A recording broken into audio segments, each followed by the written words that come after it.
আসসালামু আলাইকুম। আজকে যে গল্পটি বলবো, গল্পটির নাম স্ত্রীর স্বীকৃতি, পর্ব 11। চলুন গল্পটি শুরু করি।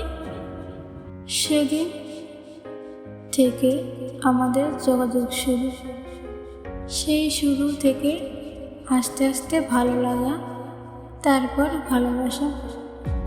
দেখতে দেখতে 4 বছর কেটে গেল। আমার লেখাপড়া শেষ হলো, জব ঠিক হলো। তোমারও লেখাপড়া শেষের দিকে। এখন আমাদের স্বপ্ন পূরণ হবার পালা।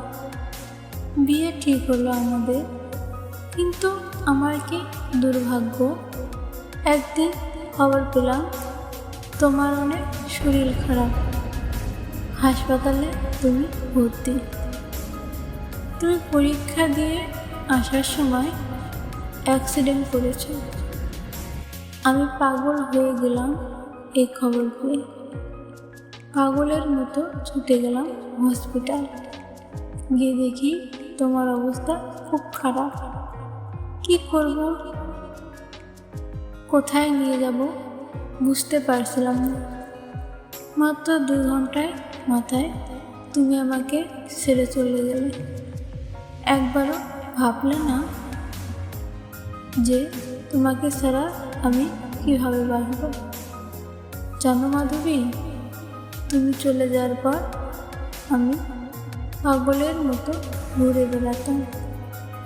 একদিন বাবা মা আমাকে জোর করলো বিয়ে করাবার জন্য।